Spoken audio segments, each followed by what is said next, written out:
Welcome to another life-changing edition of your program Today with John and Helen, live on Plus TV Africa. Today on the show, we will appreciate what it means to be kind and empathic to others in need. Charity, they say, begins at home, and our guests today, each one of them has a personal story to tell about how their personal experiences moved them to doing charity work. Among my Helen Odele, and I say, welcome to the show. Yes, welcome to the show. Well, I never had a head for figures, but today, after meeting Dr. Olayinka Oduaye and Dr. Yewande Omikunle Ogunbiyi and talking about curtailing cancer, Chizoba Mofegbu will be talking to numerology expert Femi Jabal on the Culture Conversation segment. And no prize for guessing that their conversation should add up to the great time we'll be having on today's show. I am John Senaya. Always a pleasure bringing you great things on this show. Always a pleasure. Yeah. But we really have a great show today, John. And to you out there, we say thank you for finding time to be a part of the program today. First, let's take a quick break, and when we come back, our first guest will be here with us. Please.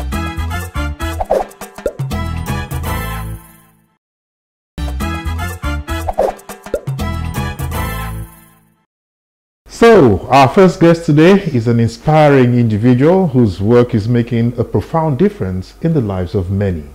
Dr. Vivian Akeyin is a distinguished doctor in medical aesthetics and a dynamic young businesswoman. She holds a degree in English and literature and further pursued her passion for aesthetics by acquiring a medical aesthetics degree in Turkey. As the CEO of Skin Salva Med Spa in Lekki, Lagos, she has revolutionized the beauty and wellness industry, offering top-notch services to her clients. But Dr. Vivian's impact doesn't stop there. She's also the founder of the Catalog Charity Foundation, a humanitarian organization that stands as a beacon of hope and empowerment. Through this foundation, Dr. Vivian and her dedicated team work tirelessly to uplift widows, youth, and students, providing them with the tools and support they need to rebuild their lives. Wow, that's a lot. And that's why today she'll be sharing her insights on rebuilding, empowering widows beyond loss, a topic that is so close to her heart. And as an African proverb wisely says, the best way to find yourself is to lose yourself in the service of others. Dr. Vivian exemplifies this through her unwavering commitment to those in need, especially widows who face immense challenges in our environment. So all of that is to say, welcome to the show. Welcome to the so beautiful good young to have lady. you. So we're diving right into this potentially enriching conversation and explore how empowerment can transform lives. Dr. Vivian, it's an honor to have you with us. Thank you very much. That's a loud introduction. Thank you so much. I'm always so over the moon, overexcited when I see young people who have the heart, you know, to reach out to others. It's such an encouragement to. Thank you. She's not only young, she's beautiful. She's beautiful. Enjoy. So Dr. Vivian, let's get to it. We've lost quite some time. I'll allow ladies to go first. All right, so quickly tell us about your journey from studying English and literature to becoming a doctor in medical aesthetics. Thank you very much once again. It's not been so difficult. It wasn't so difficult getting there. I remember when I was in high school, my dad wanted me to become a nurse.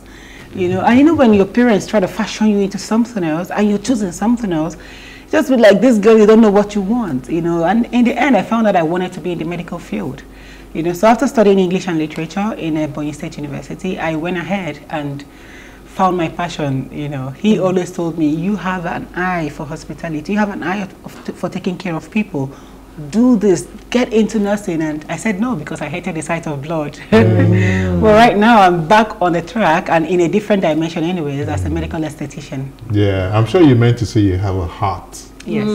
Not just an eye. And you know, we need people faces are smiling faces like this. In the hospital words, you know, it takes 1 million, you know, away from the stress. Yeah. So you made a choice. Yes, but I did. Could you tell us what really motivated you to making that choice of medical aesthetics? Well, like I said, let me now pick your word. I have the heart. For hospitality, right? I love to take care of people. I love to be in a position whereby I offer solutions, you know. I like to be the one bringing solution to the table, and pretty much it. I like to fix. I like to fix things. I like everything reconstruction. When I say reconstruction on the body, I don't mean taking and adding, no, please. Okay. It's just non-surgical reconstructions. I call them reconstructions. So there's on the hope body. for me. There's nothing wrong with you now. I never know. There's nothing wrong with you. You're perfect. Thank you. Welcome. I will have that in a long time. All right now. Okay, so Yes. let's take you to one of the aspects, you know, and that's helping widows. Yes. Was there an experience? And so share that experience with us. It was something that made you, you know, to veer into that. Well, apart from being the kind of person that likes to show love, reach out to people, hi, how are you? Are you okay? If I have a fight with you today, like the same today, 5 minutes later, I'm back to you, right? I don't take anything to heart, per se. So being that kind of person and moving to Lagos, I saw a lot of people on the streets begging. You could barely see that in the eastern part of Nigeria, you know. Only if you go to the market areas, you see them not working well, you know, just a few seated on the floor right about the market. Apart from that, nothing more. So getting to Lagos and seeing those on the streets of Lagos drove me to tears. I remember then, when I closed from work and I'm on my way home, I call my dad. So just act like you don't see anything. Keep it up. What you know? What? Get in a taxi. Go see a movie. And yeah, well, sometimes I wouldn't have the money for the movies. Yes. You know, he would say, just keep going. I'll say, I'll credit you, just for me to get happy a bit. And I just noticed it's something that it's not going to get off tomorrow. You know, and he said, listen, if you cannot take this, then come back home. You know, and who wants to go back home? So you had to find a solution. Yes, I had to find a solution to but it. a solution to what really? Because one will be, you know, tempted to ask you, are there any highlights of the challenges that you think widows face in the diverse cultural setup, for instance? So finding a solution to it, it started small. It started as baby steps. 2016, I found myself on the streets of Lagos, you know, sharing food, drinks, Indomie, cash gifts, you know. Pretty much it. I'll pretty much get to the market, buy food stuff, get home, cook, package plates of food, and just proceed, you know, get on the streets of Lagos and give these things away. So that's pretty much it. Then for the widows, I started the outreach on widows specifically, when I mean specifically, in groups, in numbers, you know, not just regular get on the street, see a lady out there, she doesn't have a husband, her husband is late, she's got children to feed, you know, and taking care of them, you know. So that we went beyond that in 2018. As of 2018, we were able to get 100 widows. We gave them food items, we gave them cash gift, and that's how we got started. Okay, and you're not only dealing with the widows, you're also dealing with the younger people, the youths. Can you talk to us about it? Thank you. With the youth and the children, that's child abuse sensitization. We had an outreach on that the month of April, between April and May. We pretty much go around schools, we talk to them about what it is to really be abused, and most people don't know what it is to be abused. You need to know that if an uncle or an aunt touches you in the wrong way, it's actually an abuse, you know. Verbal abuse is also there. You need to know the difference between regular relationship with your peers and regular relationship with your aunts, your parents, even as the case may be. You know, we started the sensitization, and come month of September, we intend to go around schools again, especially those schools in the Ekpe axis, because those ones are the ones that are usually neglected in the society. Not just that, we started a movement that is called Pad a Girl Child.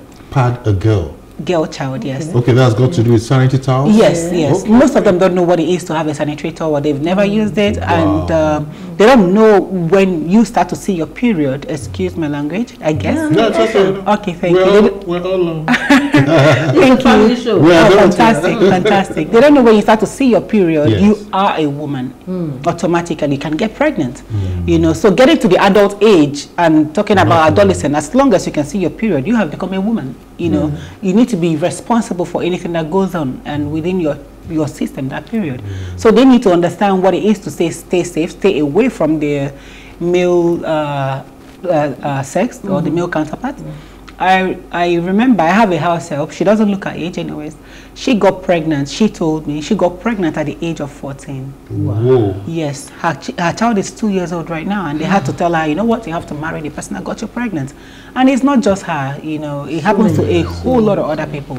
Especially at a time where the mothers are not really present. Exactly. You know, and even those who are present find it difficult, you know, to find peace and to find that atmosphere where they can share this information. They need to commune with their children, because one thing for sure is if you are not your child's best friend, trust me, another person is going to become her best friend or his best friend out there. You know, so the earlier you secure that part, that position of being a best friend, the better for you. You know, the less the regrets, because tomorrow when your child starts having a regret, it gets to you. You know, and then when they look at you with some disdain. Yes. You know, Let us go through. Yes, yes. I remember what she said. She said her mother never told her anything about it, about you know, staying away from men or anything like that. You know, she just got knocked out the very first try. Wow, I can imagine so much work you're doing, you know, trying to, you know, communicate, assist, and all of that. Now, how do you think other NGOs, maybe communities, families, how do you think it can be motivated to support widows and address the peculiar traditions affecting them? Because, you know, they all have peculiar challenges. Yes. Well, I would say they need to go beyond just cash gifts and food items. You're giving them, it's just more like what happens during election. You know, you give the tout some money, and next election they come back out again. You don't settle these ones. They're teaching someone to fish, yes? Do you understand? They teach them how to fish. Don't give them the fish all the time. If you need to help somebody, truly help the person. Find out what this person is good at doing, what they used to do, or what they are interested in doing. You know, it goes beyond giving some bags of rice, giving some clothing and some cash gifts. You know, currently we have a movement that is coming up shortly, and it's called Project Widows Rescue. Project Widows Rescue is targeted at 100 lives, 100 stories. And what is that supposed to do? Thank you. And what is that supposed to do is basically get widows off the streets, settle them in a business they were good at or they want to do, okay? And most of them, we had a widows profiling anyways, just today, you know, 1 week ago. And the widows profiling, we are trying to profile and select 100 widows to be beneficiaries come the event we have on the 8th of September. Okay, the profiling is basically to let widows have another chance, another shot to life, you know, because not just there, it doesn't just end there. When these ones lose their husband, some of them used to be comfortable once upon a time. Some of them never even worked because, you know, the thing about our Nigerian men, we like to spoil our wives. Yes. How did you guess? How did I guess? You know, we like to spoil our wives, forgetting the fact that tomorrow there is no settlement. You've not set this person up. In your absence, what would she do? What is she going to fall back on? You know, and the families of the man, they're actually not so helpful in these cases, because then you find out they would go ahead, take everything from the woman, leave her and her kid with nothing, and even throw them off to the streets, which is really very terrible. You know, in an interview with a widow we had during the profiling, she said that she is from Delta State and married to Abia State. Since her husband died, 5 years old, she has not gotten a single help or even a phone call from the husband's people. You know, so these things are just things we need to look into. We are trying to find out what business these ones are good at, what they can do, what they used to do, or what they learned to do. Some of them will tell you, I learned tailoring. You learned tailoring. Have you practiced? So yes, but they don't have what it is now to practice. They don't have anything. They don't have the machines. You know, you need to provide for this one. Some of them will tell you, they've never done any business before. They're not good at anything, but then they can do POS business. You know, doing POS business, fine. We need to give you a POS machine and give you 100,000 naira cash mobilization to get started. Empower the person, you know, exactly. in terms of accountability, exactly. And then some will tell you, they want to just sell drinks, you know, so you need to provide them with a deep freezer for that, you know, for that effect, you know, to that effect. Some are homeless. Yeah. So some are homeless. You need to give them a house first before you set up a business for them. Because how do you want to go about it? They won't carry the business on their head, you know, walking up and down. And some wanted a grinding machine. Such a myriad of challenges. Oh, tell me more. And, you know, this is, and it takes a special person like you, you know, to identify these needs and to begin to attend to them. You're going to look at 100 widows and 100 stories, and we're looking forward to working with you on this project because it's really it's something nice that you're doing. Thank you. I want to find out, how do they get to you? How do you find these widows? Is there a profiling? Yes, I'll tell you. So we do widows profiling. In Lagos State, to be precise, we have 20 local governments in Lagos. Okay, you're working with the local government not areas? Areas, yes. This is not political though. So we get each local government, and we screen out 5 widows from per local government, you know, because if you're trying to get widows within Victoria Island alone, you get 1,000. Most of them are living in uncompleted buildings, you know, so you cannot just comb in a particular area. You know, we have to comb right around Lagos State, Ekpe, mention Aja, you know, mainland, you know, different local government areas. You know, we summed up these widows, and during the profiling, we found that most of them are not widows. We had 7 of them that still had their husbands. So things are really difficult. Who with someone with a husband? They said it. It's as good as not having one. Thank you. That's what they said. I felt bad. You know, I told them it's all right. We are doing widows profiling, and believe you me, we will reach out to you guys much later. But in the meantime, please, can we really continue? Yes, go hide their husbands behind them. Honestly speaking, so not just that, when we take these 100 widows, we have their addresses, we have their phone numbers, so we will still go ahead to find out where they actually live, find out if this story they're telling us is true, because some people will just pretty much want to come out and get mobilization. You know, being a tailor, for example, we're giving you a machine. You need to be sure you can use it. You know, we're giving you cash gifts to get started with, you know, mobilization funds. We are giving you food items, so you don't go and sell off this machine because you're hungry. You know, we are setting them up in different areas. Okay, so we've been really engulfed, you know, with your philanthropic endeavors. Let's look a little bit, John, into this bit of her that you thought you could benefit from. The medical aesthetics. The medical aesthetics. We should talk about that, shouldn't we? Because when I grow up, I want to look like you. Oh my gosh. So what is it about, really? Oh, well, I will put it straight. I own a medical aesthetic clinic. In other words, it's a med spa. It's like a cosmetic. Is it cosmetology or something? Yeah, no, I'm not a dermatologist. I'm a medical esthetician. I'll explain. We pretty much do them fillers. If you want to get rid of the crow's feet, nasalobia lines. I want high cheekbones now. I've come to the right after that, no problem. I'll give you a skirt. What's the crow's feet? Crow's feet here. Okay, you want to get rid of it. The lines here, If you want to get rid of the nasalobia, this is called nasalobia, the lines, the small lines, Anything, the frown lines, the wrinkles on the forehead. If you pretty much just want to look 20 years younger than you are, but I do. I am here for you. You do want to look 20 years younger. Fantastic. Please come to me. No nice. I can get you the pointed nose. We call it lunchtime nose. Can I get one of those too? Yeah. No herbs. It's fillers. Okay. So how does that gel with this other job that you do? Well, in the end, it's taking care of people.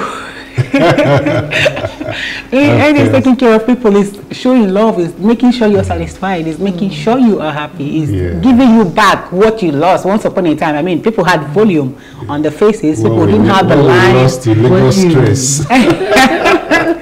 You know, amazing. That's pretty much it. Yes. Absolutely. A final word, is there something we have missed out, especially, you know, in the area of giving back to society that you'd like to highlight? Yes, please. So I will make a point at Ijorabadia. I went there. I've been there a couple of times, right?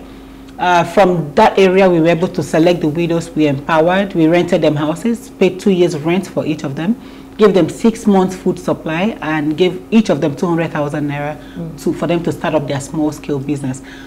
Somehow 3 of them wanted to do provision business, so we had to set them up in business. What am I trying to say in other words? Apart from what we have done for these ones, like I said, just 3 of them. We had 2 more widows we selected from right about, you know, different areas. But apart from these ones we settled completely, they still have over 30 women and children in those areas looking for help. Thank you.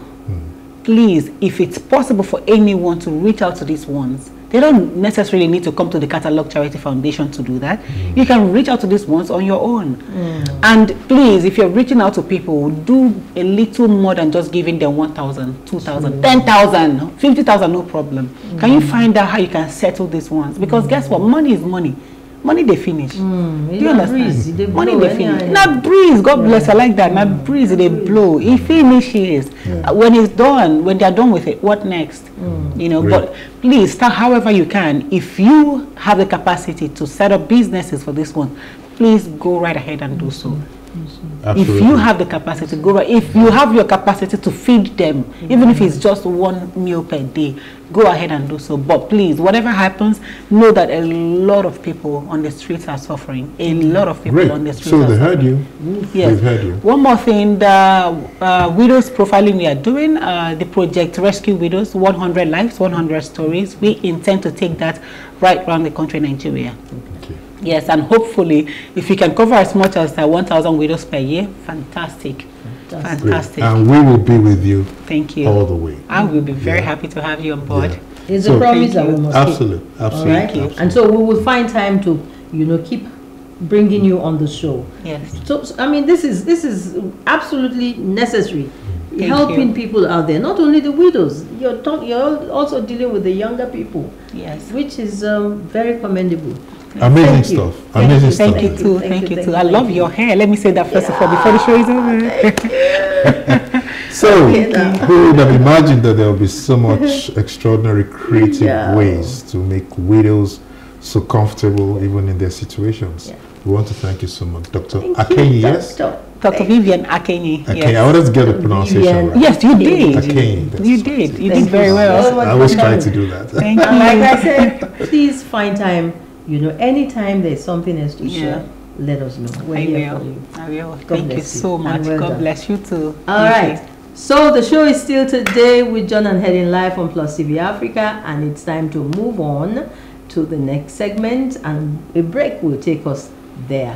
When we return, our next segment with Chizoba Ofebu, that's the culture conversation segment, and our guest today is a numerology expert and coach Femi Jumal. You will enjoy that conversation. So let's join Chizoba now.